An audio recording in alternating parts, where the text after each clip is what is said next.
L'homme ne vivra pas de pain seulement, mais de toute parole qui sort de la bouche de Dieu.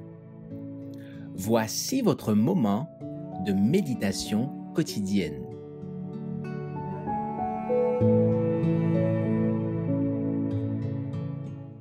Conduite et enseignement, le 11 août. Te montre en toi-même à tous égards un modèle de bonnes œuvres et donnant un enseignement pur, digne, une parole saine, irréprochable, afin que l'adversaire soit confus, n'ayant aucun mal à dire de nous. Tite, chapitre 2, versets 7 et 8. La vie du Christ exerçait une influence qui allait constamment en s'élargissant, comme la vague sur l'immense océan, et qui le reliait à Dieu et à l'humanité. Par son intermédiaire, Dieu a investi l'homme d'une faculté qui le met dans l'impossibilité de vivre pour lui-même. Individuellement, nous sommes en rapport avec nos semblables.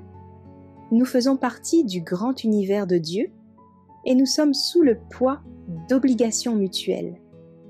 L'homme ne peut pas vivre indépendamment de ses semblables, car la prospérité des uns affecte celle des autres. Le plan de Dieu est que chacun se sente nécessaire au bien de tous et qu'il s'efforce de contribuer à leur bonheur. Toute âme est entourée d'une certaine atmosphère qui lui est propre.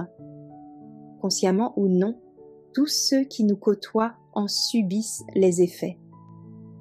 Nos paroles, nos actes, nos vêtements, notre comportement, même l'expression de notre visage dégagent une puissance. Si notre exemple en pousse d'autres vers la justice, c'est que nous leur communiquons la force de faire le bien. À leur tour, ils exerceront la même influence sur d'autres, et ainsi de suite.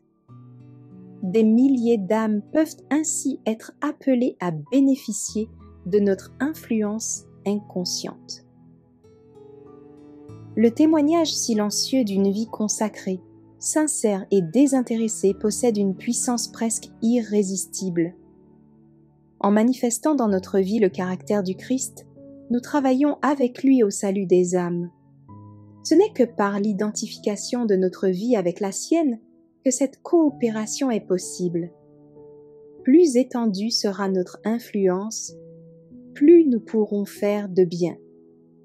Mais nous ne devons pas perdre de vue que l'influence est aussi une puissance pour le mal. C'est une chose terrible que de perdre son âme, mais être la cause de la perte de celle des autres est plus terrible encore. Ce n'est que par la grâce de Dieu qu'il est possible de faire un bon emploi de cette faculté.